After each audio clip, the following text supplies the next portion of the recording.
from the North Shore of Lake Pontchartrain in Mandeville, Louisiana, this is the Sports Report.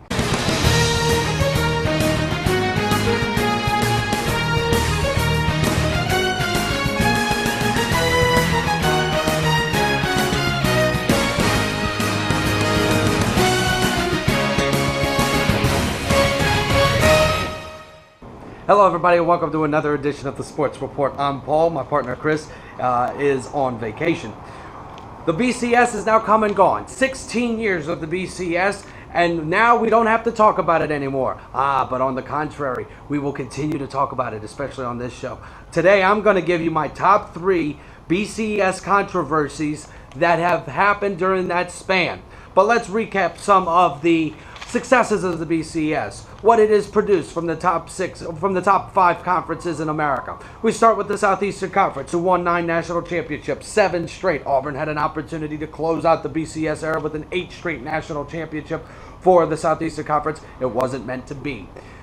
Tennessee won the first one in the Fiesta Bowl against Florida State, who ironically played in the final BCS national championship game against Auburn this past Monday night in the Rose Bowl. The Big Ten Conference had 28 BCS bowl appearances with 8 different schools. The Southeastern Conference had 27 with 7 different schools. The Big 12 with 22, Pac-12 with 21, and the ACC with 18 appearances. The top school that had more BCS bowl appearances than anybody in the country, get this, it was Ohio State. 10 different BCS bowl appearances. Followed by Oklahoma with 9, Florida State with 8, USC with 7, and Florida also with 7. Another factoid here for you for the BCS era. Bob Stoops, the head football coach at the University of Oklahoma, is the first coach in the history of the BCS, and the only coach in the history of the BCS to win all 4 BCS bowl games and had multiple appearances in the BCS national championship game. He won all 4: the Sugar, the Rose, the Fiesta, and the Orange. So it produced a lot of good things in the BCS era. You had your BCS busters like Hawaii, like Boise State, like TCU, like Northern Illinois. Boise State won 2 BCS bowl games. TCU won the Rose Bowl against Wisconsin. Hawaii made an appearance in the Sugar Bowl, albeit they got beat by the University of Georgia pretty handily in the Sugar Bowl back in 2007. Northern Illinois had its appearance in the Orange Bowl last season against Florida State.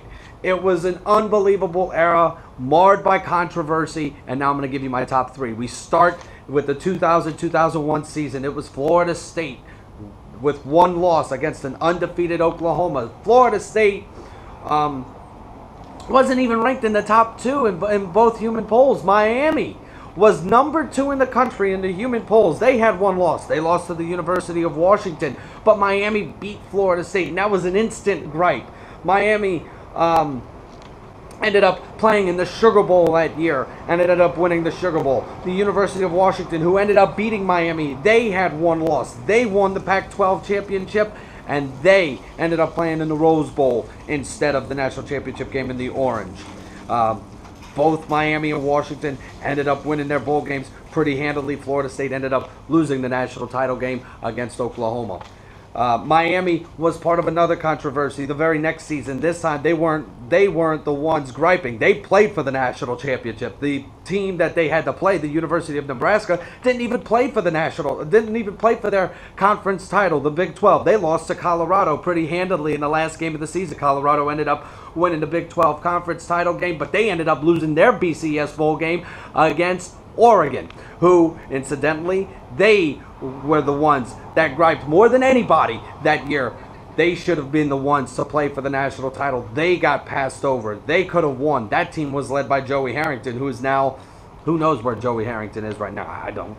And then LSU and Alabama, 2011-2012 season, they played in what was deemed the game of the century earlier in the year, a 9-6 overtime win by the Tigers. But Alabama ended up being number 2 in the country, and they ended up playing for the national title. The BCS system did its job, but people around the country, most people around the country, say Oklahoma State should have been the team to play for the national title. It wasn't to be. It was the Crimson Tide, who ended up beating LSU pretty handily in that national championship game, 21-0.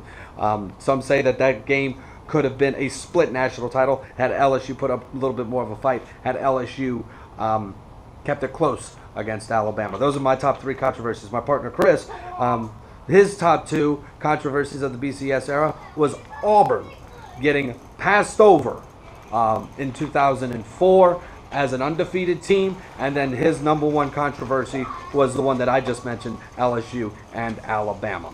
It was marred by controversy, but it had a lot of successes that nobody wants to talk about. Everybody wants to talk about the negatives of the BCS.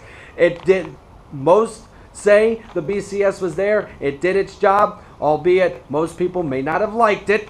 It did its job. It pitted the top 2 teams in the country together, and the top 2 teams played for the national title, and it got the outcome that people wanted. You know, some say not so much. Most say, yeah, maybe so.